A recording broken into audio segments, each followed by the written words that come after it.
Good morning, good afternoon, good evening. Welcome to another installment of Flyer Gonna Flyer, episode number 88. Wow, did we have a bomb drop on our lap this week? We were talking about this after the draft. We had our concerns. What's going on? Are they going to make some moves for free agency? They didn't make any moves at the trade deadline. What, Danny, you told us 2026 summer. You told us what's going on. Well, Danny be lying, I guess, because he said that in his presser that he expects the team to potentially take a step back. And then he drops this bomb on our lap on Friday afternoon, 3 o'clock p.m. Offersheet, Leo Carlsson, 5 years, $18 million. As we record this, we're on day 3 of Carlsson Watch. The Ducks have 7 days to match this. If they do not, the Flyers will send their next 4 first-round picks over to the Anaheim Ducks, and the Flyers will lock up their 1C of the future in Leo Carlsson. We are going to go over this. We're going to give our reaction and what we thought at the move, if we like it, if we don't, the craziness that ensued throughout the league, what ramifications this could have for the Flyers, league-wide, Anaheim, whole 9 yards. I was going to talk about Briere's confidence meter originally, but now I guess we can talk about it a little more potential positive limelight, depending on who you ask. We'll go over that. And other potential moves that could be coming in free agency. There's a potential former captain that might be finding his way back to Philly. Flyers have been linked to former captain Claude Giroux. Is he going to run his swan song out in the city of brotherly love? We'll go into that potentially. The signing of Nola Chari, little fourth line help, not too bad. He had 13 goals last year. And finally, what the potential RFA deals of Zegras and Drysdale may look like. Joining me, as always, is one of my 2 gracious co-hosts. You know him, you love him. You know Mr. Eric Martino. Eric, how we doing today, bud? I'm doing all right. Just all right after that news? Yeah. Well, mentally, I guess you could say, like, emotionally, I'm very all right, I guess. Physically, not as much all right. Long night last night, but it's okay. Because we're here to talk Flyers. We're here to talk about the possibility of Leo Carlsson being a Flyer, and also possibly true. And that excites me. So let's get to it. So, as stated, Friday, 3 o'clock. I was more looking for news on Claude Giroux at that time because I've been obviously hearing he's nearing his decision, but I didn't think too much. I was like, he's probably going to take the 4th of July, read into it. And then the bomb was dropped. On Twitter, this tweet came out at about a little after 3 o'clock. You could pull the tweet up. Philadelphia Flyers sent this out. We have tendered an offer sheet to Anaheim Center Leo Carlsson. The offer is a 5-year contract worth an AAV of $18 million, which will require 4 of the Flyers' first-round draft picks in each of the next 4 years as compensation. That's crazy. And listen, it's an overpayment for the time being, for sure. I don't think any of us disagree with that. Leo Carlsson last year had a pretty good year.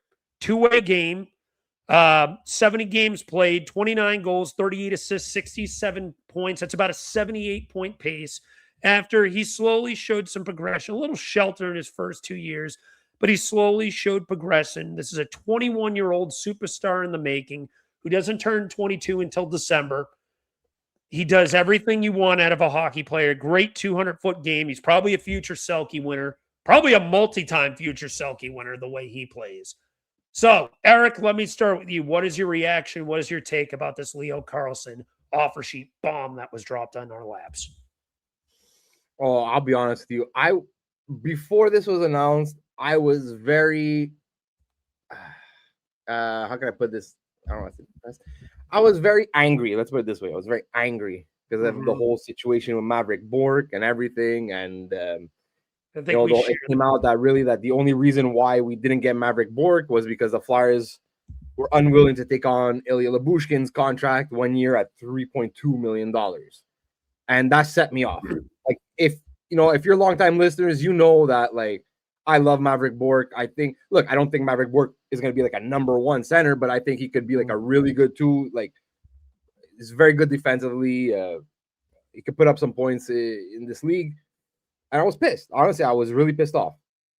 Then this happens. And I'm like, okay. Danny be lying. Danny be lying. Why we couldn't take on the extra money. Now that makes sense. Because we're gonna Offersheet fucking Leo Carlsson for $18.5 million. 18. No, man, when I saw that, I was like, holy fuck. I was like, yeah. No, I love it. Look, I love the move. I love that Briere had the balls to do it. And look, if you're a listener to the ONB podcast with our buddy Isaiah there, he's been on a few times. They put out an episode, I think it was a couple weeks before, or a week before, I don't remember exactly. And Anthony DeMarco was on it. It was like 2-3 weeks ago, I think. I think it was on the 24th, but I'm not 100% sure. But you might be right. He said it. He said it on that podcast that Briere had gone not even to Dan Hilferty. He went above Dan Hilferty to, like, I guess whoever's running Comcast. I forget who he spoke to.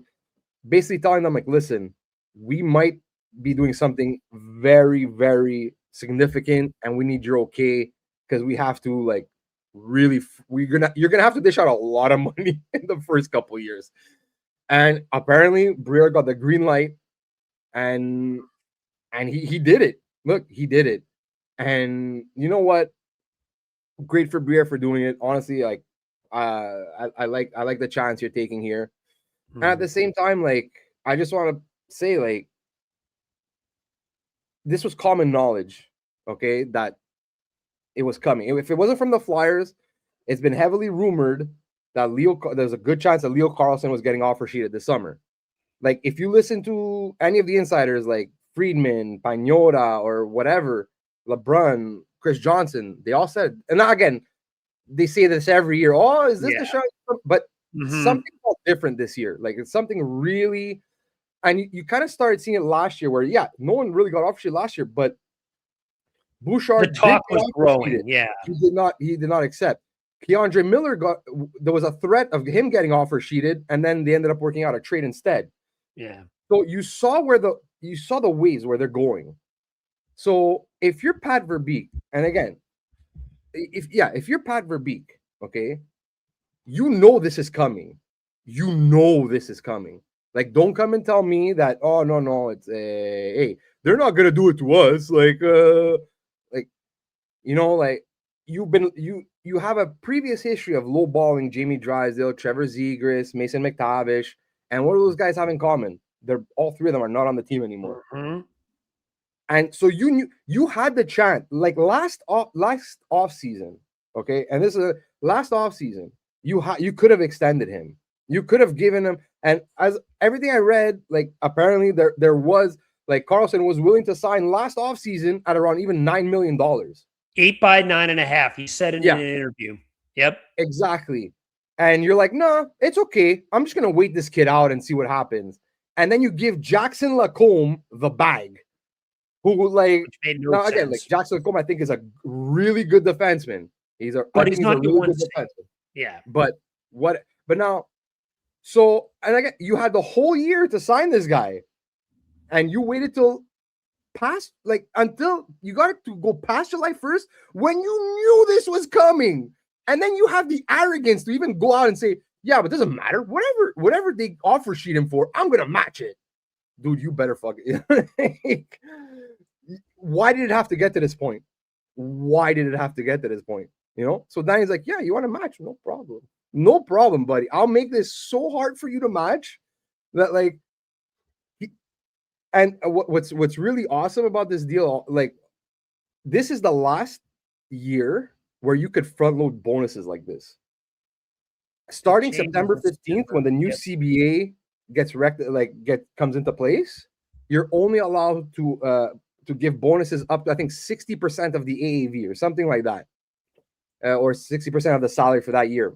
It's capped. Basically, signing bonuses are capped. So Briere's like, fuck it. I'm just gonna completely front load this thing, and, like, because again, you look at Anaheim salaries, there's, like, nobody that's getting sign-up bonuses except for Chris Kreider. And Chris Kreider was traded for. He wasn't signed by Anaheim. Yep. So you know what? Again, Danny Briere, good job, buddy. Like, it's something we had to do. Like, look, there's no centers available. No one wants to trade you centers. Nobody. They're not available. So this, in my opinion, is where the league is going also. It's like, well, either sign your guys or there's going to be threats out there. And like teams just don't care anymore. It's not like back in the old day where it's like handshake agreement. You don't touch my guy, I don't touch yours. A lot of the old guard is starting to be phased out. A lot of the new guard is coming in, and these guys just don't care anymore. It's like, no, like, I'm sorry. My job is to make my team better. Yeah. That's my job. It's not to appease you. It's not to appease you. It's not to appease you. It's to appease my fans. It's to appease my owners. That's my job. Can I ask something? Can I ask you a question on that? What if Anaheim matches? You lost Bork and you lost Carlsson. How are you better? It's doesn't matter. The point is that we tried something, and if it happens, good. If not, well, listen. At least you know that your GM, that your team, that your ownership is willing to do this for you, for the fans. Basically, they're willing to do it. They're willing to like put out the money. Now, just curious. If then we have to turn around and like trade for somebody and give up like 2 or 3 first-round picks, okay, so be it. Like, who cares? If we go into the season where it's like, look, you lost you lost out on Bork, you lost out on Leo Carlsson, but at least I feel better as a fan. I feel better as that. I know at least my team is trying. They just didn't sit on their hands and say, well, you know what? Trades are hard. There's nobody available. I don't know what to do. Like, that pisses me off more. But at least that you tried. And even Bork, they tried to get Bork. It's that they just didn't want to take Lyubushkin back, and that's what bothered me. They wanted to send a first and a third too. Yeah. So that was like, we're not taking Lyubushkin, but we'll give up a first and a third round pick. That makes me a little more understanding. Like, okay, yeah, you shouldn't have to take the contract if you're giving that up. Exactly. So you know what? So like I said, at the end of the day, you know what? We'll see what happens. I know it's not a guarantee, and to be 100% honest with you, I honestly think Anaheim probably does match. Probably. Yeah. I'm not as certain as I was when it first happened. When I first saw it, I'm like, oh, you know what? Awesome. But I think Anaheim's going to match. But then it's like, you look at the salary structure, you look at the bonuses, you look at everything. And you're like, and then you hear some reports from some insiders, and they're like, man, you know what? It's not as 100% cut and dry as I thought it was. So maybe I still think 70% Anaheim matches, but I give us 30% thinking that, yeah, we could have Leo Carlsson in a couple of days. Yeah. I think the decision will be made by tomorrow. They say that they have 7 days. They talk about that, but I think they're taking this weekend to make the discussions of what they want to do. I love the move because you showed the balls to try something, as you said, to piggyback off of you a little bit. My biggest criticism with Danny Briere and this regime is they shoved 2026 down our throat for quite some time. PHLY, Jonesy went on, talked about it. Danny Briere, at the end of his offseason pressers, stated that we now have the pressure to try to get better and build off of this. And then he spoke after the draft saying we might have a little regression. It made me like, what the fuck? You stepped back on what you were trying to sell to this team. We're now on year 4 of this rebuild. You've got to start taking some positive strides. I didn't expect them to be a cup contender, obviously, but you need to take steps to continue to get better. You've got 2 blue chippers already. You've got some of your young core locked up. You've got to start making splashes. The fact that he tried this is phenomenal. Yes. Yeah, I think it's even a little higher. It's probably about 80% chance Anaheim matches. But you know what? They're going to have to stop and think about this. Now, I've been told, oh, you're giving up 4 first-round picks. There goes your future. You know what? I don't give a fuck. You know why? Let's go over our last 4 first-round picks. The Billings locked into a playoff spot if they make this move. They're going to be a playoff team year in and year out. So those picks will be in the back half of the draft. Would you rather have, we'll put this into perspective, Leo Carlsson, or would you rather have Oliver Bonk, Jet Luchenko? I don't know if I can use Jack Nesbitt for the argument because they traded up for him up to pick 12, but I'll use it just for the sake of argument. Jack Nesbitt and Sock. Those are their last first round picks. Give me Leo Carlsson. Every one of those guys I named is probably either a third pairing guy or second pairing guy or third line center, most likely at best. Maybe you get lucky and one could squeak into a 2C, but give me the locked in 1C. People overrate the shit out of those late first round picks. Now, if you're in the front half of the draft, which is why I was hesitant to put Jack Nesbitt into this argument. I can hear the argument more. If you have a bunch of picks around 8 to 12, would you rather have that or the locked in 1C? All right, you have a decision to make there. Then it's like you might be playing with fire quite a bit here. But if you got all these picks in the 20s, fuck yeah, I'm taking the 1C. I'd rather have that than a bunch of fucking 3Cs and number 4 defensemen. For sure. I love the move for the fact that they had the balls to try something. I love the move for the sheer fact that if this doesn't work out, it shows me Danny's going to have the nutsack to look into this and say, I'm not sitting on my hands anymore. I'm going to do what I can to make this team better.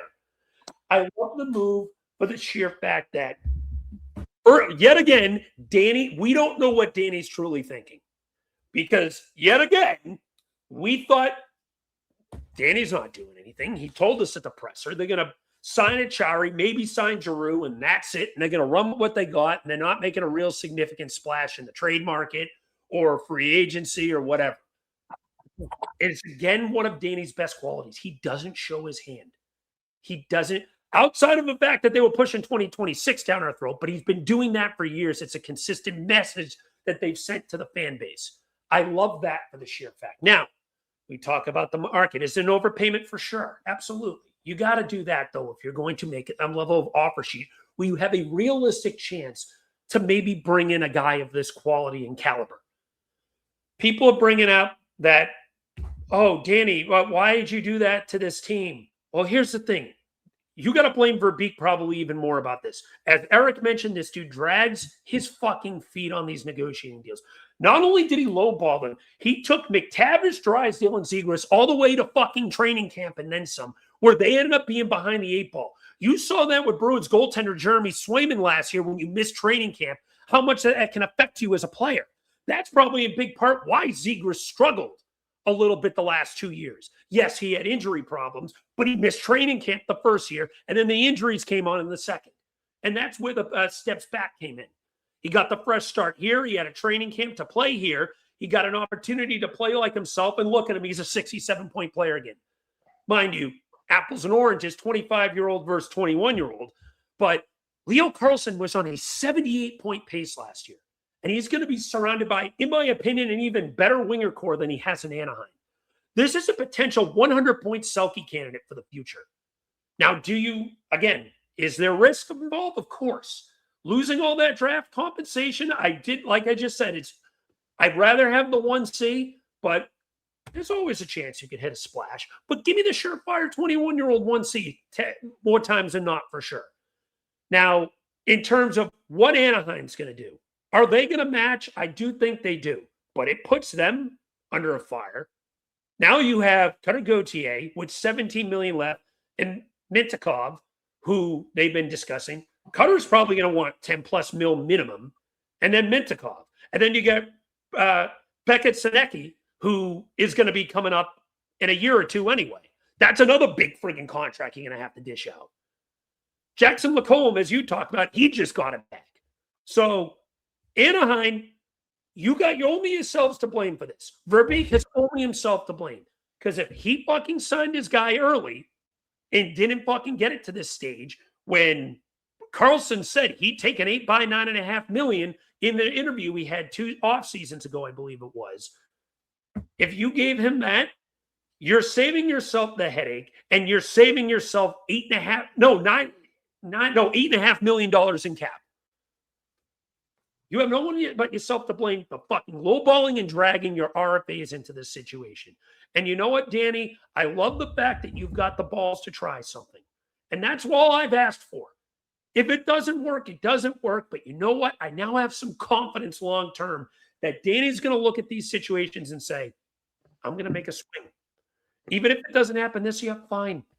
You still keep all those picks and you can try something else next year. Where now I'll look at it and say, Danny's at big game hunting.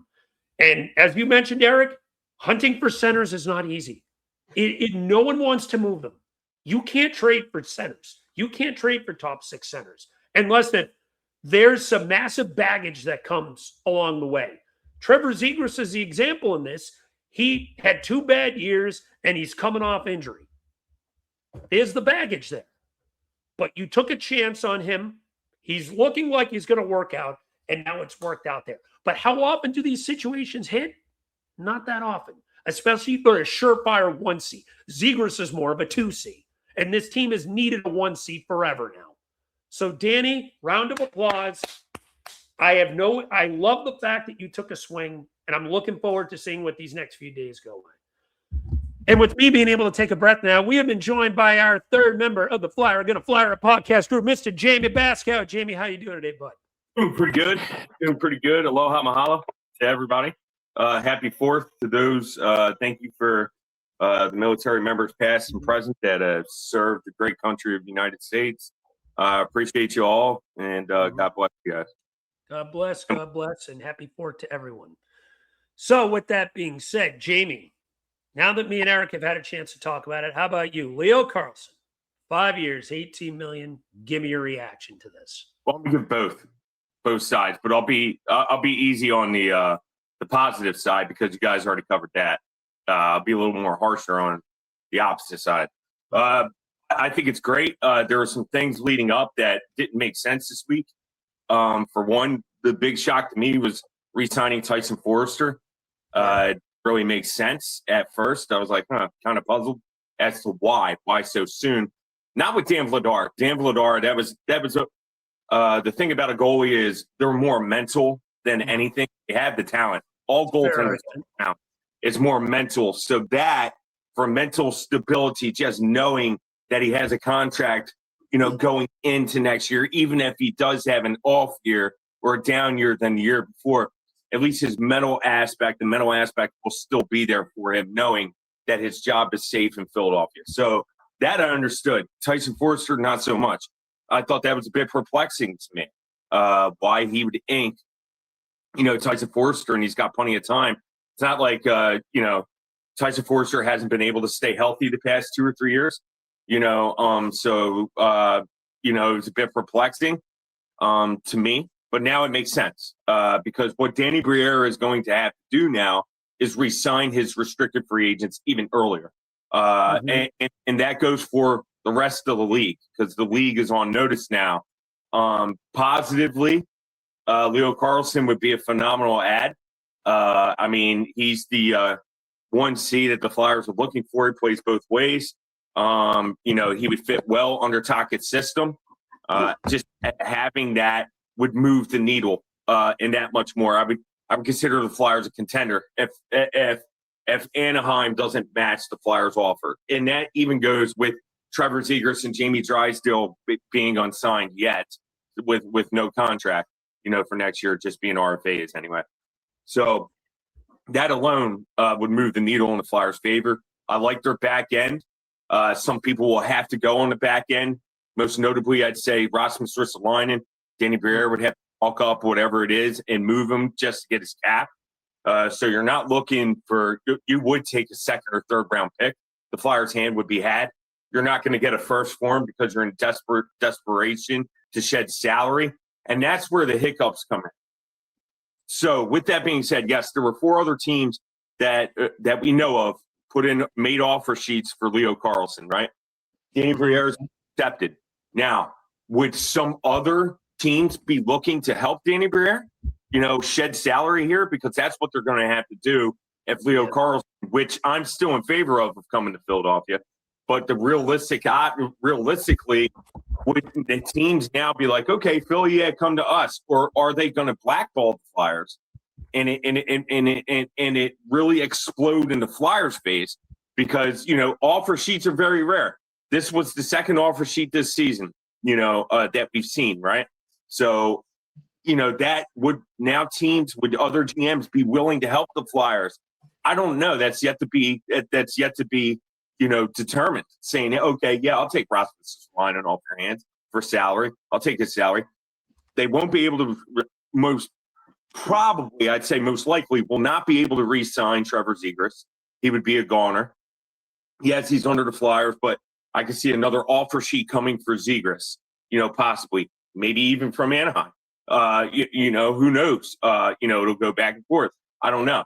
Jamey Drysdale's unsigned. Now, if you're Anaheim, now do you make a run at Jamey Drysdale and force the Flyers' hand here because they also need help on the right-hand side. And I'm just sticking with Anaheim because we know Anaheim's problems that they have. You know what I mean? They have problems on the right side right now. They lost Gudas, right? They've lost some players. Do they still have players that are well into the system, even without Carlsson? Yeah. That if you're looking at the team, that's still a well-stocked team over there. That's a young team over there still, minus Carlsson. Is that a hit for them? Sure, absolutely. Is that a one-year recovery for them? I don't know. But they still have a young team. They could re-sign Cutter Gauthier, whatever. They still have a 40-goal scorer in Gauthier. Let's not forget that. He scored 41 goals this past year. That just doesn't come off trees. How many players actually potted 40-plus this past year? You know what I mean? It doesn't happen very often in the NHL anymore to where players are scoring 40-plus goals every single season. You know what I mean? So they still have a good young team. But is this a thing that's going to happen? The Flyers are going to have to re-sign Matvei Michkov early. Does Michkov really want to re-sign? I'm not saying re-sign like he doesn't want to play in Philly, but with him watching the market, and even though he doesn't really understand the English language, don't think his agent isn't watching saying, hey, this is what we could get. Now it makes sense to why Montreal re-signed Ivan Demidov. I think that the NHL knew that this was going to happen. I think, not the NHL, I think the GMs knew that this was a possibility. So there were some things leading up that didn't make sense because I didn't really understand why Montreal had to, out of nowhere, on the free agency just literally started and they re-signed Ivan Demidov. You know what I mean? Have the Flyers have talks with Matvei Michkov. Now they're going to have now you're going to have to re-sign Porter Martone early. Just to be on the safe side. This is going to Connor McDavid, same thing. All this stuff throughout the entire NHL. Now this resets the landscape. Teams are going to have to overpay. Danny Briere really just set the market at $18 million, right? Mm-hmm. Don't think that Connor McDavid won't sign a $30 million deal, because that's probably what it's going to be, or max con. You know what I mean? Whatever it the would max. have to be 20%. I think it's the max right now we could do. I think it's 15% of the cap. 20% of the cap. 20. Sorry, 20%. This I think.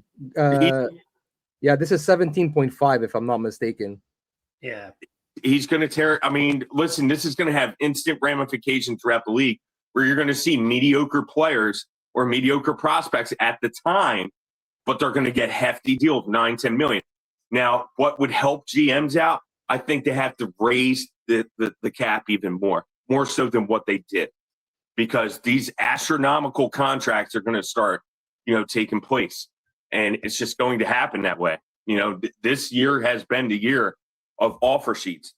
I can't believe that we've already seen 2, and we're talking about a third possibly now with the Anaheim defenseman there. Nishin, I'm not good with names. Minchkov. Welcome to the club, Jamey. I'm just bad, but you know what I'm talking about. Yeah. But this is going to have instant ramifications for years to come now.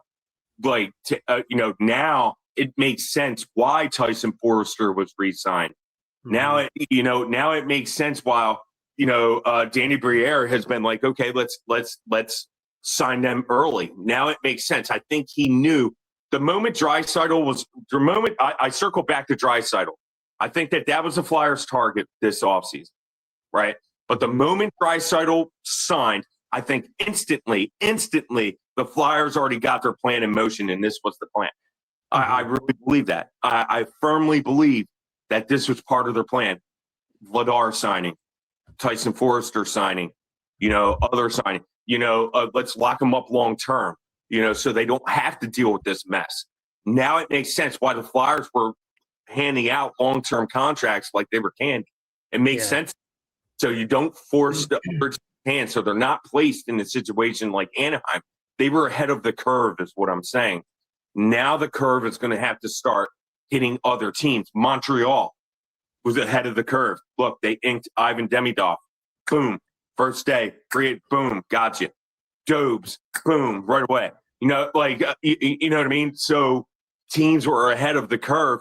Anaheim, unfortunately, was behind the curve. Verbeek, like you said, was cocky. He thought he could not pay bonuses to players. He's not a fan of bonuses, and you look at the nuclear bomb that, Danny Briere placed, the majority of it is bonus money. You know what I mean? So that was a nuclear bomb. So that goes against his hand. Now, do I think, now, honestly, I'm going to the end here, and I went on my rant for a while. And will Anaheim match? Yes, I think they will. I think they have. Yes, they're going to be stuck either way. You're going to be screwed either way.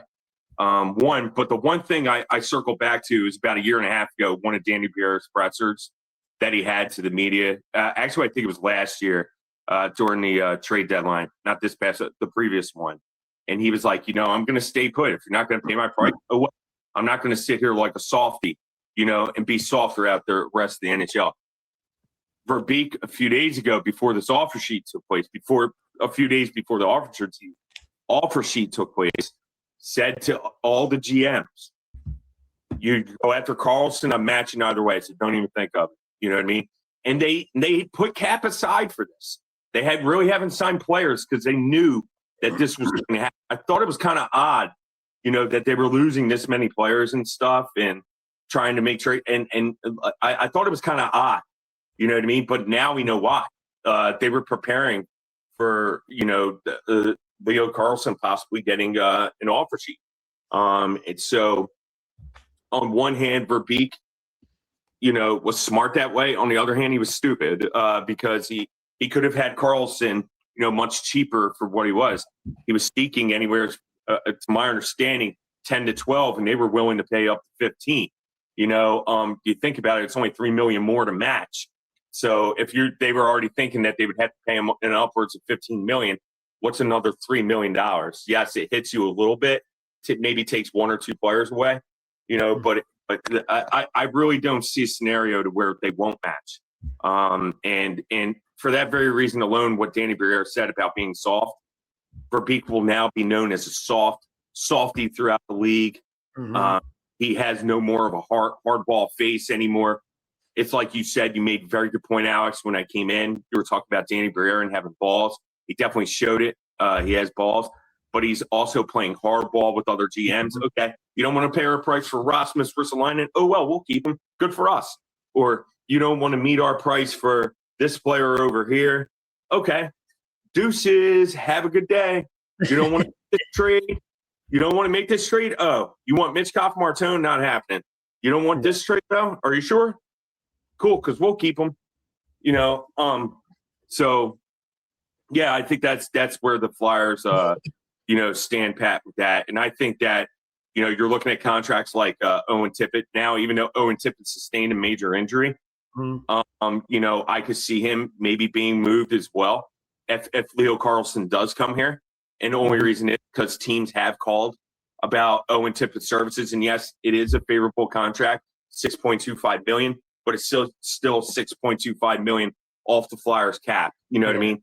I'm just thinking of stuff like outside the box that Danny Briere is going to have to do with his roster if Anaheim did not match. You know what I mean? He's going to have to get creative, even more creative. But I think, honestly, with him offering this, I think he is prepared. Obviously, I think they started preparing for this moment. I tell you, again, 2 years ago, or a year and a half ago, when Leon Draisaitl re-signed with Edmonton, I think he already had this plan in motion. I really do. I firmly believe the moment Draisaitl re-signed, he had this plan in motion for Leo Carlsson. Or maybe not him, maybe an offer sheet of some sort. Because when you're looking at it, the Flyers have a hard time getting at 1C. It's like you said, Alex, 1Cs aren't being traded throughout the league. It's very rare they do. Jack Eichel was one. And the only reason that was because he sustained a major injury in his neck and they didn't think he would play again. So I don't even include him in that, in that realm. Although I wanted the Flyers to trade for him at the moment. Yes, I did. Yeah. And I'll still stand by that. I firmly believe the Flyers should have. I was an advocate for it when it happened and they only gave up Alex Tuch, who was a good player. I was pretty disappointed because the Flyers could have given up 3 players at least, for that. But I was in favor of obtaining Jack Eichel, but it's very, very rare that top line centers, first or second line centers get moved. It really is, and we're seeing it. So Danny Briere took a swing for the fences, and hopefully he lands it. I hope Flyers fans, The one thing I will say I think was cool, if you're looking at all socials, Facebook, Twitter, X, I should say, and other places, Reddit, I've never seen Flyers fans come together like this in my life. And that was great to see. It's not like, hey, you suck, or you suck here when you put out a post, or everyone's really happy. It's kind of weird. Yeah. You know what I mean? But yeah, so I just wanted to give the other side, because I already know Alex and Eric talked about probably the majority of it was probably positive. And mine is as well. And I am hoping for Leo Carlsson. I just got that feeling, the gut feeling, that Anaheim's going to match the offer. I'm with you, Jamey, because I think we're all the consensus agreement that we do think that Anaheim does match. There's a few things I wanted to follow up on your on some of the points you discussed. You mentioned Zegras and Drysdale potentially being Offersheet. I think that could be something to watch out for. Now, there is rumors that Jamey Drysdale has already agreed to a full buy $6.25 million deal. Not official, not signed or anything, but it looks like I've heard a few different tidbits say that that's in the works of happening. Although one of them was Pagnotta, and I kind of got a bone to pick with him recently with some of his premature reports. He's been pretty off with the Flyers lately. So I will definitely say that, but Drysdale is one of the names I expect to have that contract sooner rather than later. With Zegras, one of the things we have to remember is you have to sign the tenure. Now, I could see another team potentially Offersheet him. I highly doubt he'd ever sign anything with Anaheim, especially with how things ended the last year or two there. Him and his hatred with Guerin, him and Verbeek's discussions and how he was dragged through the dirt. I don't think he ever wants anything to do with that organization again. You saw it with his Selly against Anaheim that first game in Philly. The little phone call friggin' gesture. That was a shot at Anaheim and Verbeek.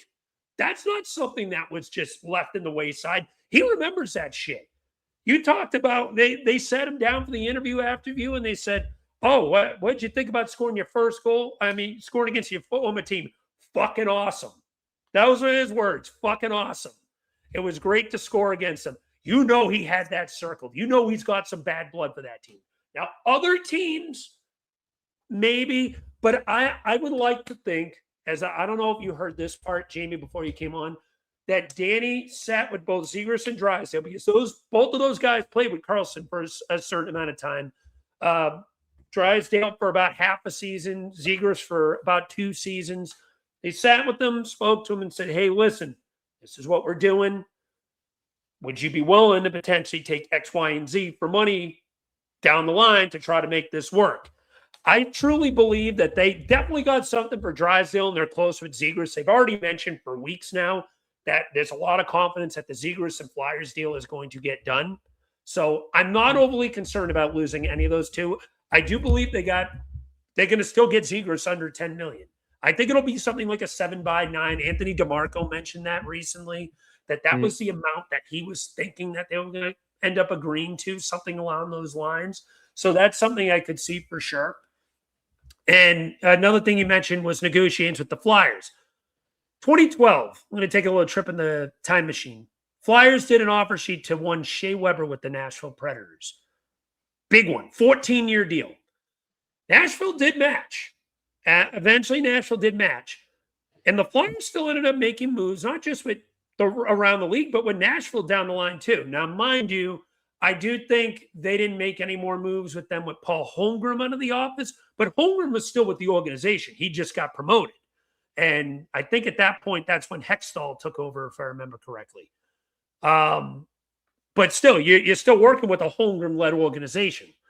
And the Flyers were still making moves. The teams didn't sit on their hands about that. And we talk about some of these contracts they may have to move. That's a definite. They're going to have to move some. In my opinion, I think at least 2 bodies are out if this does end up happening. Again, I think we all agree that Anaheim will match. But in the scenario that they don't, 2 of, in my opinion, Tippett, Ristolainen, and Cates are gone. I think 2 of those 3, bare minimum, are gone. I think it'll be Tippett and Ristolainen. That saves you about $11 million and change right there. I think it'd be $11.3 million you'd save moving those 2. And teams are still going to be looking to get better. Now, I don't think the Flyers will get a dollar on the dollar for a trade. I do think they would have to look at this and say, all right, we may not get full value for a guy like Risto or a guy like Tippett because teams see our desperation trying to clear some cap. So they might get 50 cents on the dollar. They might not. They may have to bite the bullet and say, all right, we're not going to get a first for Risto anymore. Maybe we'll get a second and call it a day.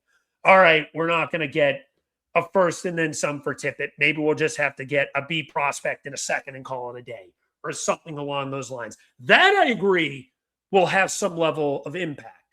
That when you look at the big picture, that because the Flyers now have some desperation to clear some cap to fit guys like Zegras and Drysdale both here long term, teams will be able to pounce on that a little bit. But I do think trades will still be able to be facilitated just based off of past instances. 14 years ago, when the cap wasn't nearly as high, and the Flyers, I think it was like an 14 by like $110 million deal. They signed Shea Weber, if I remember the numbers. Yeah, that's like. I think it's like $7 million a year. Back then, that's a lot. Like 7 or 8, something like that, yeah. That was 14 years ago. And back then, $7 million then is probably like $15 million now. Maybe more. Easy. So I look at all that and where the league's going, because as we've said earlier, the league was probably trending towards these type of payments anyway for 1Cs. They just got a little ahead of the curve and kind of pushed things. Now, there might be a little bit of anger on it, but as we've also stated, the Flyers are not the only team to put in an offer sheet. 4 teams, 3 besides the Flyers, made a swing, one being only $500,000 under what Philly tried. So he was going to get offer sheeted no matter what. The question is Verbeek, now Danny's like, all right, I'm calling you bluff. Let's see what you do.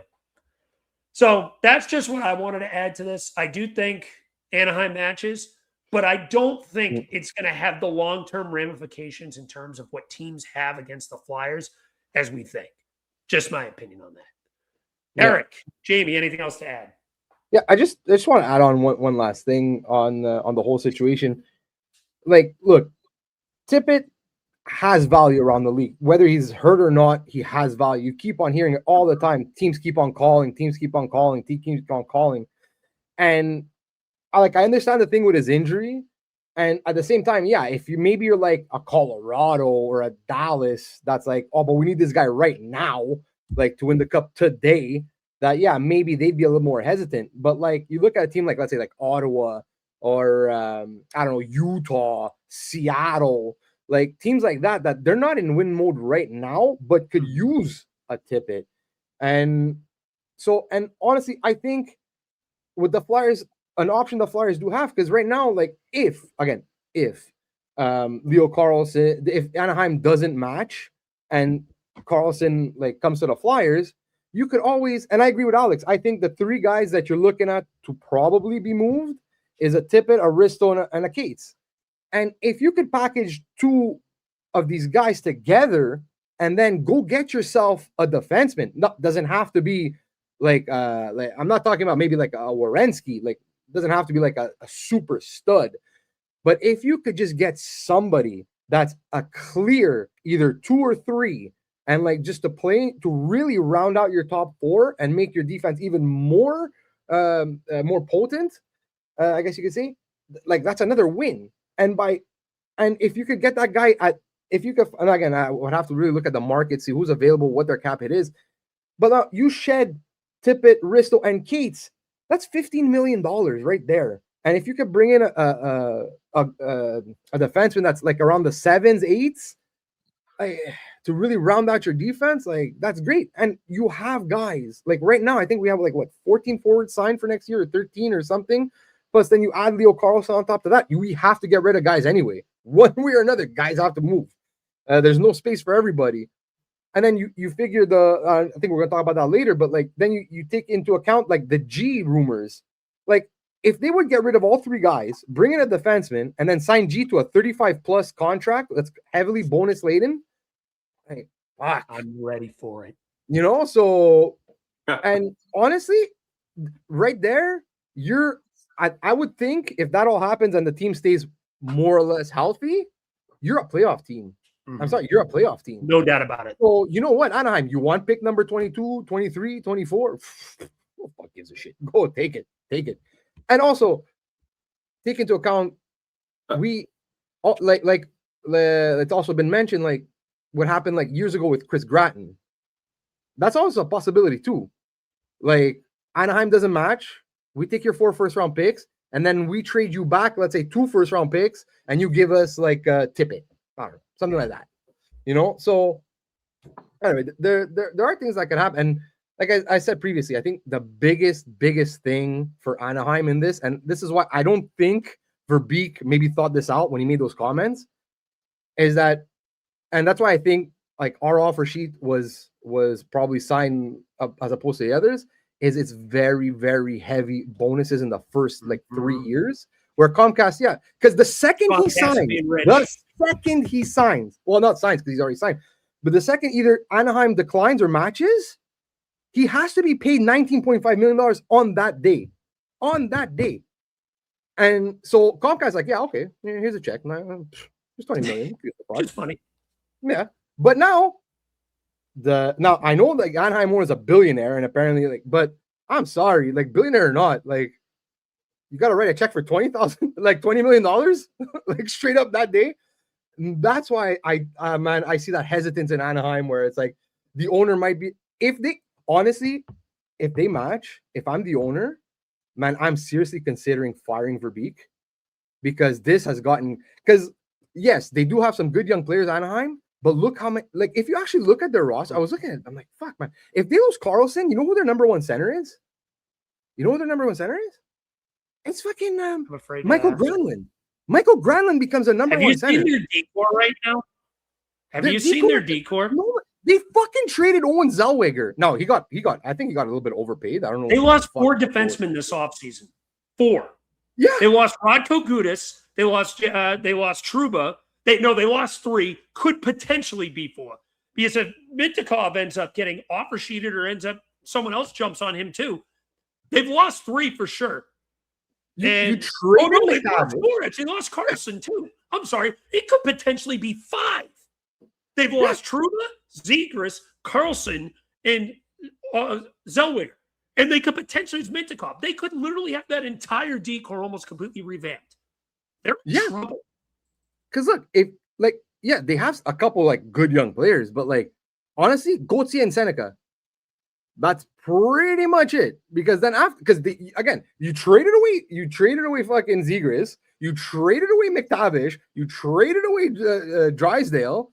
Now you have a couple guys that you drafted recently that like Roger McQueen maybe. Yeah. Maybe is even ready. I don't even know what he did last year, but I don't think he's ready yet.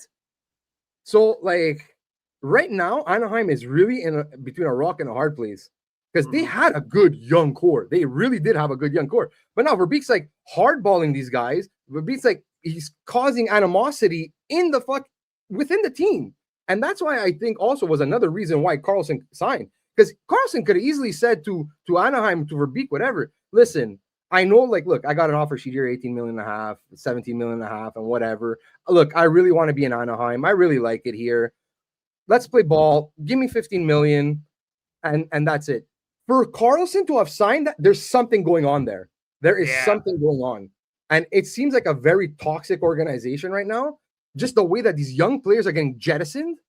And it's like, so that's why if I'm Carlsson, I'm like, man, and also another thing is like, Carlsson could even be like, he signed it. It could be like, listen, you could match, but I'm telling you right now, like, I'm walking as soon as this contract is over, or you know what, maybe trade, like, you might as well trade me because I'm really not happy here. So if you're Anaheim, you know what, let's just take the 4 first-round picks.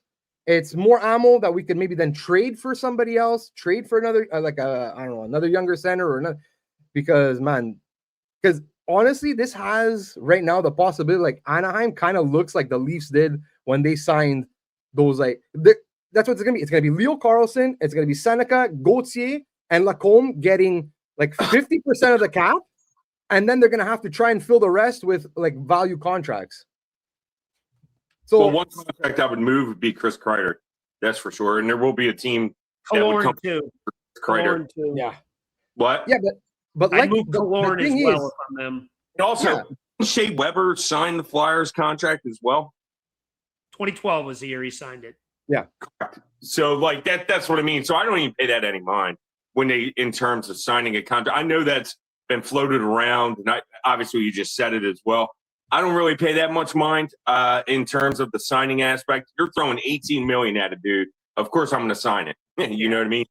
Flat out. If somebody said, "Hey, Jamey, I'll give you $1 million," and I'm only making, 70 to 90,000, for my job, I'd be like, "Oh, damn right. Where do I sign? No conditions?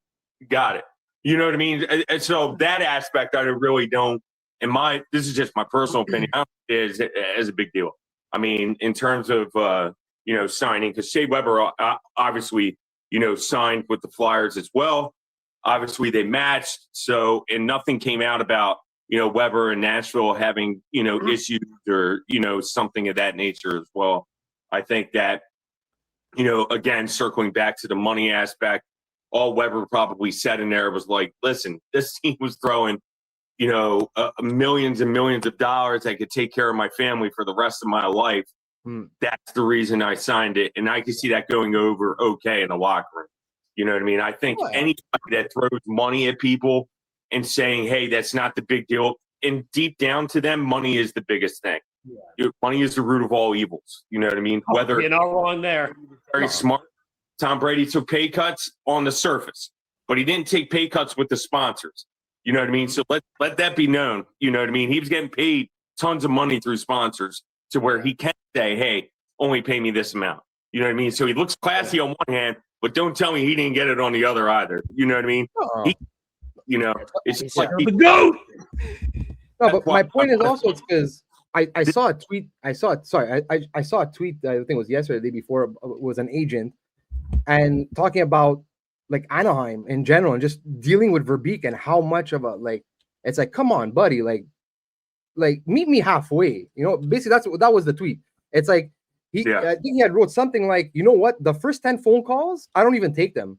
I give them to my assistant. Like, you deal with it.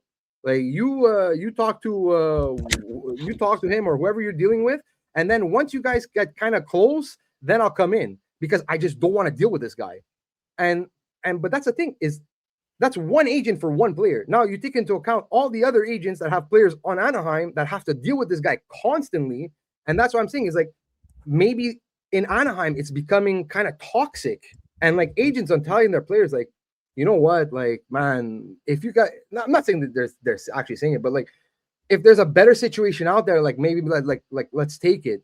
And again, like as a player, you take Jamie Drysdale and Trevor Zegras with the Flyers right now. You see the culture that the Flyers are building. You see the team that they're building, like the good young players. And then you're a player on Anaheim, and you're watching Zegras get shipped out. You're watching Drysdale get shipped out. You're watching McTavish get shipped out, and then you keep on, and then you have all this fucking cap space.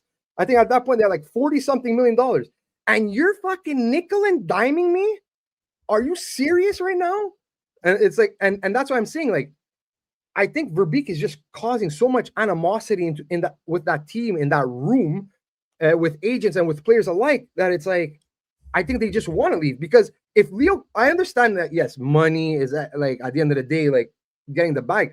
But if I love, like the grass isn't always greener, If I love where I'm at, if I love the organization, if I love the GM, the players that I'm playing with, and everything, yeah, you know what? $18 million sounds enticing, but you know what? You give me 15, like on a longer term deal or something. You know what? And then we could always fix something with sponsors in Anaheim and everything just to make the money match. You know what? I'm willing to sign because I want to be here. I love it here, And you see players that do that. But when do players not do that? It's when it's toxic, when the room is toxic, when the organization is toxic, when players just don't want to be there. Look at what happened with the Rangers. It's like, yeah, at one point the Rangers, when Jeff Gordon was there, was like, "Oh yeah, we're building something nice. We got some good players here. Everyone wants to come to New York." Chris Drury takes over, and the team just goes to the pits. Why? Because he causes animosity with the rest of the team, causes animosity with the players. It's because now they don't want to play for him anymore. They want to leave. You hear the trade request, and then you watch them on the ice, and you're like, "Do these guys even want to fucking be here?" Mm-hmm. So it's like, and that's what I'm saying is that, and that's why I think even if they match, I would not be shocked. I really would not be shocked if Verbeek is fired. Yeah. Taking it to this level, enough said. Any other final thoughts before we move on to our next topic? No, I'm good. Jamey? No, I'm all right. All right. So with that being said, let's actually move on to the moves that have been made or might be made in free agency. So the Flyers did make one actual signing, bringing in fourth liner Noel Acciari. 2 years, $2.8 million AAV. Acciari last year, I think, had 13 goals and 12 assists playing for the Pittsburgh Penguins. And what I remember about Acciari is him and Zegras get in a big scuffle probably like first month of the year, and Zegras ripping off his bucket and showing his bald head to the world. I get the struggle, believe me. So when I saw that, I was like, oh dear, this could be interesting. So with that being said, there's also another name that has been rumored out that could be returning. Now, it was reported that he was signing by David Pagnotta back on Friday around the same time the Carlsson news broke. Then none of the other bigger insiders said so, and there's been a little bit of pushback from it as well, from a few insiders as well. Doesn't look like it's done yet. So, with that being said, what do you think about bringing him back potentially as well? Let's start with the lesser of the two, the Acciari news. What'd you think of that signing? Then we'll tip her off to Giroux. Solid signing. Honestly, fourth line guy, really good fourth liner. You know, there was the rumors. There was it was put out there that the Flyers were talking with Luke Glendening again to re-sign him. Kind of made a little bit of sense, like, you know, right-handed shot, center, fourth line guy, whatever. Basically, Acciari is just a younger and a better Luke Glendening. Yeah, right. That's what it is. A little bit of help on the fourth line, right-handed shot, because we don't have any right-handed centers. So having a guy like him, and he's really good in the dot, kind of a pest. So honestly, I didn't mind the signing. Really didn't. Like, whatever. Good fourth line guy. We always need guys like that. At the same time, he's not really blocking anybody anyway. Like, the only fourth liner, and he's probably not even gonna be ready for the season, is like Grabankin, but he's a lefty anyway, so he's gonna play on the left side. Yeah, Acciari will be on the right. Yeah, and at the end of the day, that's kind of why I also kind of see the Flyers making another move, because then what happened, like, right now with all the forwards that we have on the roster, somebody's gonna have to play on the fourth line, whether it's a Bump or a Barkey. That's what I'm saying. That's what I've been adamant about to so many people when they say don't move Tippett. It's like, well, then who's going on the fourth line? Yeah, you got 7 wingers. Barkey to me makes the most sense, because I don't think Bump's game is like it's conducive of a fourth liner. No. Barkey, at least he's got that defensive acumen and everything, and I think he could work well on a fourth line, at least for the time being, until like someone is moved or an injury or something, he pops back up into the lineup. So yeah, no, look, the Acciari signing, I don't really have any real problem with it. Yeah, I like the Acciari signing. What that told me is Luke Glendenning's time with the team is still over. Yeah. Because there was talk about bringing him back, but when Acciari became available, they signed him. He's significantly better than Glendening. Listen, 25 points for a fourth liner is not bad. 13 goals for a fourth liner is pretty damn good. That's a high-end fourth line guy. Now, am I going to do cartwheels over it? It's like, yeah, you made a move. But listen, Acciari's not a bad guy. Good player to add on the PK. Good. You can have another guy who can be half decent in the dot. I think him and Zegras are going to have a talk before the season begins. But I think that's probably water under the bridge. Yeah, that's fine. I'm not serious about that. But point being, I like the signing. It's not bad. You got a pretty good fourth line. Now, that was a big weakness of this team last year, is they got nothing from their fourth line when you were running, Garnet Hathaway, Grabankin, and Carl Brunson or Abel before he broke his ankle, who is also done here too. He's a UFA. Yeah, because once Couturier went onto the fourth line, the whole line just turned around. Yeah, it stabilized it. But with that being said, Acciari's a good signing. You got a respectable fourth line now with Acciari, Couturier, and I'm guessing Grabankin will be ready. If he's already skating at this point, we've seen videos during development camp that he's already skating around in opposite rinks, that's a good sign. It's only early July. League's season's still almost 3 months away. It's a little early this year. It's late September, but still, it's almost 3 months away. So I have a feeling Gurbankin is ready. If he's not ready, it won't be long after the season until he is, maybe a couple weeks, a month at most. So I'm ready to pencil in a Gurbankin, Couturier, Achari line. I'm also glad that Carl Gunstrom's going to be playing in the AHL because they have such a logjam. There's really no room for the guy. So unless injury happens. So that was one thing I didn't. That was one of the things that did worry me about it. Was like, so you have Akari, Grundstrom, Akari, Grundstrom, Couturier, Gurbankin, and then the rumor of Giroux. That's potentially 15 forwards. What do you do? So now that makes a little more sense with Grundstrom starting in the AHL, and maybe they'll probably, if depending on what happens with this Carlsson stuff, that could open up the door for one Claude Giroux, who has been reported and rumored to be connected with the Philadelphia Flyers. Him apparently, from what I heard from, it was an Ottawa beat writer, Bruce. I don't know. Bruce Garriock. Bruce Garriock was the one who reported this. He stated something changed with Ottawa and Giroux in the last couple months he was there. I think he recognizes the situation that they're not really a contender, especially losing Brady Tkachuk. That's a massive talent to lose, to only replace it with William Eklund, who, mind you, not a bad player, good young winger, but not Tkachuk. Ottawa's probably going to be worse next year. So with that being said, Giroux looked at the situation and says, I got to go for a team that I feel like is better. Now, mind you, how much better is Philly than Ottawa before Carlsson?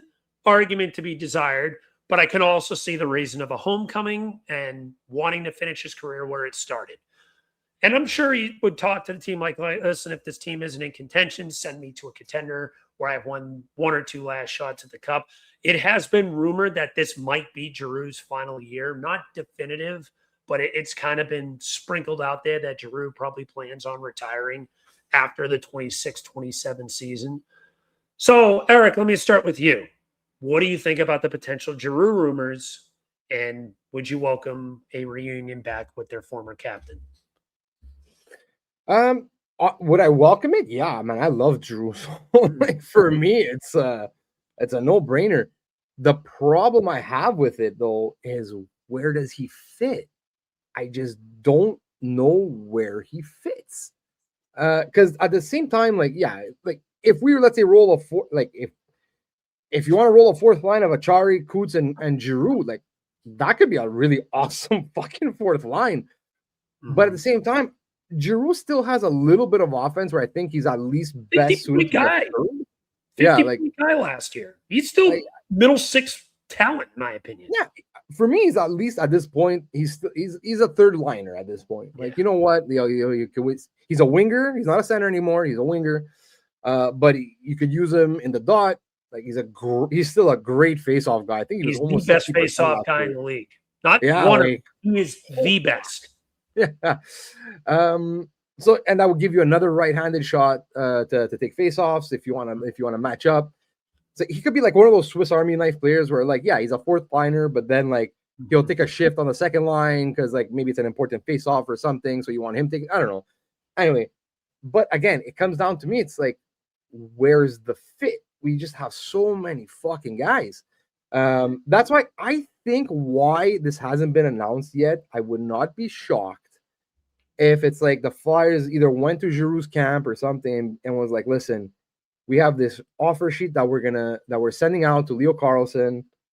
And it all, I don't know if it has something to do with him accepting or something. And then it's they have to get rid of, then once it's accepted, then I don't know if they have a trade in place where they're going to shed a couple bodies and then sign Giroux to a 1 year, 35+ deal where it's just filled with bonuses, Yeah. They could do something like that. So I don't know if that's what they're waiting for or something, because if it stays status quo right now, for me, again, as much as I love Giroux, I just don't see the fit. And again, I don't want him taking minutes away from a Barkey or a Bump or And at the same time, you know what? Kind of even like a Grabenkin, like, and I get this might sound really stupid, but at the end of the day, like, what use is Grabenkin on as your 13th or 14th forward? Like, just sitting on the bench, you're just wasting this guy away. So, like, he needs minutes. He has to, because he has to develop, even if whether it's he's a fourth liner or a third or whatever. Like, he has to develop, and you're not going to develop in the press box. Mm-hmm. So, for me, that's kind of an issue I have with signing Giroux. So, look, if it happens, I'll be happy as hell. I love the player, mm-hmm. and he brings like that versatility. But if it's gonna happen or not, I don't know. Because what would you put as a percent chance right now? Oh man, it's the groan of I don't know. I 50-50, like 50-50. I don't know. Because you know what? If they wouldn't have signed Achari and just had Giroux for the fourth line, and like then you put like Giroux, Coots, and Grabenkin, then I'll be like, oh yeah, 100%. Like sign G to be that right-handed face-off guy on the fourth line with Coots, who he's had success before in the past with Coots, and then you have a young, like cannonball of a player like Grabenkin also on that line. Man, that would be an exciting fourth line. But then they signed Noel Achari. So I'm like, okay, well, so now Achari kind of makes Giroux redundant. Now Giroux's the better point producer, 100%. But again, where would Giroux even play in the top 9? Yeah. I don't know. So, I get it. Yeah. So here's my thing. I think so. Listen, I'm going to do a little story time before I go into this. March 17, 2022 was Claude Giroux's 1,000th and final game with the Flyers. They played against the Nashville Predators. He said himself he had one of the worst games of his career that game, and that's besides the point. Flyers win that game.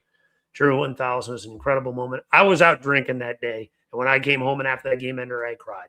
I have no shame in admitting it. I cried because I think of all the time he was here, all the chances they had with him, and how this organization kind of failed him because they never surrounded him with the appropriate talent. Because listen, when he was in his prime, he was a top 10, top 5 player in this league. No questions asked. 2012 to 2018, Giroux, those main years, he was 93 points his 2012 season. There was talk that he may have stole the baton from Crosby after that first round series in 2012. Now, obviously, that was a tad premature, but point being, he was up in that upper echelons of players. He ended 4th in the Hart race in 2012. He ended 3rd in 2014. He ended 4th wrongly in 2018. He should have won the Hart that year. I'll stand by that till the day I die. 100%. But besides the point, 102-point season, having the most points out of any player that made the playoffs that season, hat trick to clinch a playoff spot, most assists in the league that season, 9th in faceoffs, 8th in plus minus. And I'm not a plus minus guy, but I'm just throwing out there to strengthen my argument. But you get the point. 2nd in the league overall in points, only behind McDavid. Crime, he didn't win the thing. I would love to have him back, and I think there is a way to make room to get him back. I think you could ease it. I think you're right on the Carlsson basis that a lot of it is predicated around that. What's to happen next with Leo Carlsson? Because if Carlson's here, they're moving some money out, no questions asked. I think it might be 2 forwards, and maybe even 3. You move a Tippett, Cates, and Risto.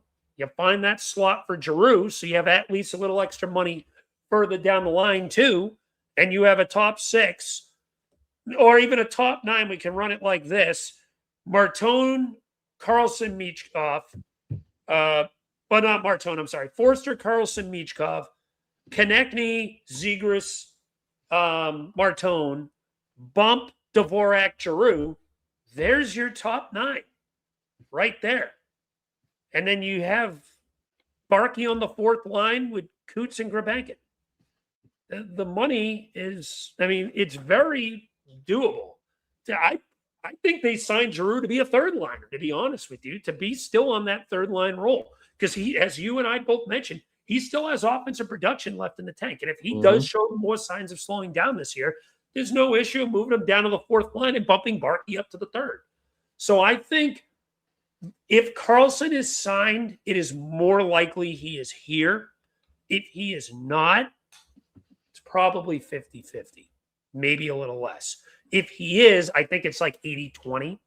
If it's not, it's 50-50. Pagnotta prematurely, as we stated, tweeted out that Giroux is signing with the Flyers, and no one else really piggybacked off that. We'll see. I do think they have a handshake agreement in place, depending on what's going on with Carlsson. If Carlsson doesn't match, if Anaheim doesn't match, I think he's here because he recognizes this team. I don't know if they're a contender, but they're a locked playoff team, and they'll be pushing for contention status sooner rather than later. He may even go 2 years if they go Carlsson because he looks at the situation and says, this team's pushing. And he'd be a great mentor for some of the young kids like Martone, Michkov, Barkey, Drysdale, Zegras and Giroux is another one that got into it a little bit last year. Zegras looks a lot of enemies. Have you noticed that? So, but in all seriousness, though, I mean, it would be a dream to me, sentimental value-wise, to have Giroux and Michkov on the same team. That would be so awesome. It would make this Flyers team the most exciting team that I've had to watch in a very long time.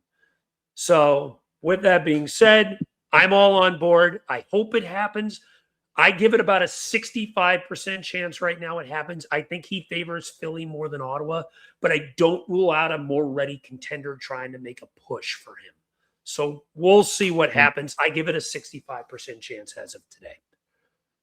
Anything else to add before we move on to Danny Briere and where we feel on him right now? Fuck, I had something in mind and I just went. Don't you love that? Got a complete blank. You have a brain fart on something like that? Okay, but if it comes back to me later, I'll say it. But I can't remember. All right, Danny Briere. So this is so ironic that this ends up happening. I put out a tweet Friday morning asking Flyers Nation. I got a ton of replies to this too. And my simple question to Flyers Nation was this. I probably should have had this ready, but I put out a tweet and I simply said, when it comes to Danny Briere, give me 5 seconds. I had it and I don't have it now. And here it is. So I said, what is on a 1 to 10 scale, where do you feel Danny Briere is right now? So this was before the Carlsson offer sheet. Where do you feel Danny is at this moment? What's your confidence level in him? And I put out a 5. I was at a 7.5 going into the last year. I dropped it down to a 5 because of how little that they did. Now that number has skyrocketed since because of what he has done. But I'm curious to see where you're at, Eric. What is your confidence level now in Danny Briere? And maybe just for the argument's sake, what was it before the Carlsson signing? Yeah, look, I've always been high on Briere. Honestly, since he's took over, I think he's been great. Like, honestly, I can't. Like, he came into a rough situation. He cleaned out the room. He cleaned out the bad apples, I guess you can say. He made some great trades, great signings. The only ever issue I had with Briere was the drafting. And again, I've said this. I think I said this on the last episode. I don't think his drafting has been bad. I just don't agree with the philosophy they go. It seems like the team philosophy in drafting. Yeah, it's very safe. It's very high floor. Their reluctance to take smaller players, especially on defense, when like skill could definitely outweigh. It's like at a certain point, like that's my always. At a certain point, take a chance on skill. Like if anyone hasn't listened to this, actually, you know what? On PHLY, I think it was 2 episodes ago or something. Rachel, I forget her last name now. She works for ESPN. It used to be Rachel Dory, but now it's Rachel something else because she got married. Anyway, if you could find that episode, listen to it. She breaks it down so fucking perfectly when they talk about the draft. and she like echoed like, oh my God, it's like she echoed everything I was thinking, and like, holy shit. So yeah, so that's always been my biggest concern. So for me, Briere, my confidence of Briere was always around like an 8.5, just because I love everything else he's done. After, and again, like going into July 1st, like, so whatever, this past draft happened. Again, I wasn't crazy about the draft, so it's like, fuck, man, like that one aspect of of him, his whole thing, that it just keeps on aggravating me. Then the Maverick Bork thing happened, or he wouldn't take on the contract, and that pissed me off because I'm like, fuck, man, you have $32 million in salary. 1 year at 3.2, you could waive the guy. You could then flip him like for a 6th or a 7th. Like, do something. Like, why are we not like? My whole thinking was, it's like his maybe not arrogance, but his will. Like, if he thinks that like maybe he's smarter than everyone because like, I don't have. I give you the best deal. I don't have to take on a contract. Like, why do I? And I thought like, oh man, like his arrogance is getting to him. Like, come on, you're gonna lose out on a center just because like you don't want to take on one bad contract. And then the Leo Carlsson thing happened. So I think I was more like around a 7 on Briere at that point before the Carlsson thing happened. Like let's say a hard 7. Because again, I still really liked everything else he's done. Like just the fact he didn't throw stupid money at anybody in free agency. That was like, you saw, like, no, again, a lot of the guys were 30, like some of the AAVs that were given out, where you're like, holy shit, like, okay. And like to like mediocre players, so I'm like, thank God, like we didn't do that. We just signed Noah Chari and Carl Grunstrom. That's fine. That's okay. So that's it. So then again, Leo Carlsson thing happened. So I'm like, okay, I get it. Okay, fine, I get it now. That's where like the Lyubushkin contract would have really handcuffed the Flyers. Because they could, honestly, at the same time, I think they could have still gotten Maverick Bork. Now, depending what first they offered up, because it's like we still would have needed our next 4 first-round picks.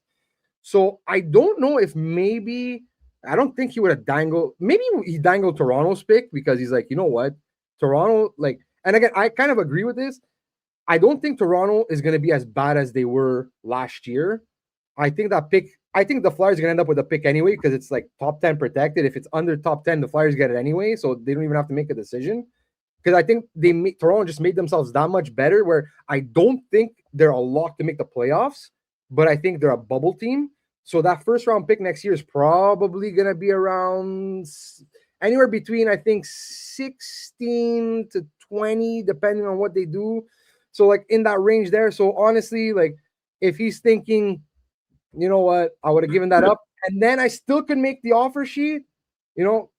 Then again, depends what Maverick Bork would have signed for, or Maverick Bork was, let's say, plan A, where it's like, you know what, yeah, he's not Leo Carlsson, but at the same time, like it's a center, and then we could readdress it next offseason if somebody becomes available, like a Fantilli or whoever, like Austin Matthews, Connor McDavid, like if they become available after a year because they don't like where their franchise is going. But I think then he's like, you know what, I lost on I wasn't willing to do it on Maverick Bork, so you know what, fuck it, Offersheet Carlsson. And so I like the reasoning, I like the thinking, I like the process. So I think I'm back to about like an 8.5 on Briere. If you asked me before it, I was at a 5, and my reasoning was simply this, of being over conservative. His draft philosophy, as you mentioned, and the fact that it just seemed like he needed to win every trade he made. It felt like that he would never adjust on his prices. And it felt, and you know, in a weird way, that could eventually, if you do that too much, burn bridges and make people not want to negotiate with you. And it just felt like it was that type of thing. He never wanted to lose a trade. You can somewhat lose a trade and make your hockey team better at the same time. That is possible. So I that was starting to wean on me, especially when they emphasized, as we said earlier in this episode, how much they put into stock this 2026 offseason. Now, mind you, yes, a lot of the big free agents were signed. I get that. But there's still that opportunity of how many guys that were available via trade. There were a lot of moves made this offseason. And then when the Maverick Bork thing fell through their fingers, I was pissed. Now, mind you, I later did find out they offered a first and a third. So now I kind of understand before not taking Carlsson, not taking on Bluesky. A first and a third alone should be more than enough for Maverick Bourque. A friggin' third to offer a first, third, and then take back the contract as well. No, that's too much. So that I can understand. I'm not going to give him shit for that. If it was the same offer that Nashville had, or maybe you did a second, third, and fourth, try to trickle it in, then I could see, all right, yeah, take the contract back just for the hell of it. But the value of the first round pick over the second, I get that. When Danny made the move for Carlsson, he did everything I asked for. He made a swing. And even if it doesn't work out, you showed that you're trying to win and trying to make these teams better and trying to make this next steps of the rebuild instead of sitting on your hands and burning out years out of this ELC for these guys before you have to pay them. Because Sanheim's not getting any younger. TK's not getting any younger. Vladar's not getting any younger. You got to start making – I'm not asking them to be a cup contender next year. I know that's not a realistic possibility. But I'm asking you to make the next step on getting better, to try to make yourself a playoff team, if not every year, almost every year. Yeah, I can recognize there might be years you miss before the Carlsson thing. When you make the swing at the Carlsson thing, and if you bring him on, you're telling me you're a locked-in playoff team each and every year now. You're a locked-in top 3 team in the Metro. No questions asked. The only teams that you put in the debate with you is Washington and Carolina. You're better than everyone else if you were to get Carlsson. Now, with that being said, the fact that you made, with that being said, obviously it may not happen. But again, as I just mentioned, you had the balls to try something like that. And that's all I asked for. That, as you mentioned, you're trying. You're willing to try to win for the fans. You talked to Comcast, and Comcast, this is the part that surprises me the most. How much they front-loaded this with all this bonuses, that Comcast is actually spitting out the money to help Briere facilitate this with all those signing bonuses. I thought Comcast was going to cheap the fuck out and just try to get guys in the seats. But it shows me Briere cares, Helferty cares, and maybe Comcast does want to build a long-term winner here. And that's awesome. So for that, I bumped Briere from 5 to an 8 again. Just for that. Just for trying. His drafting still gives me questions. I'm standing by that. I put a lot, but at the same time, as I mentioned, a lot of that's on Brent Flair because you're going to him and your scouts. You're making the final call, but you're taking their opinion. That's their job, is drafting and scouting players. And then the GM comes to them to see what they could see out of those kids. So I put that more on Flair, but Danny does make the final call, so you do have to give some blame to him too. And then, obviously, just before everything, not taking the swing, now he did. So the drafting is what it really comes down to. So for that, I give him an 8 now. You had the balls, and you're telling me in the future, even if this doesn't work out, you're going to make another swing. And I look forward to seeing what it is if this doesn't work. Eric, anything else to add before you wrap things up? Yeah, just a little thing on Comcast, and the Flyers in general. You saw what happened this season. You saw the momentum that was building in Philadelphia. When were the Flyers this relevant? The Flyers were out relevancing the Sixers. I know it's not a word, but just to say. So Comcast sees this, and you're like, holy shit! The building was full again. We got playoff revenue. You see what the city, what the fan support, what everything looks like when you have a winner.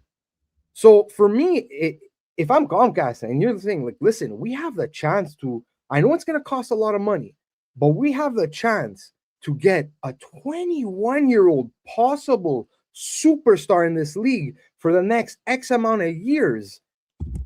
The city's going to go mental. Just jersey sales, attendance, ticket sales, more playoff revenue. Because like you said, I think if the Flyers land Carlsson, okay, I think that makes them probably the third best team in the Metro. At worst.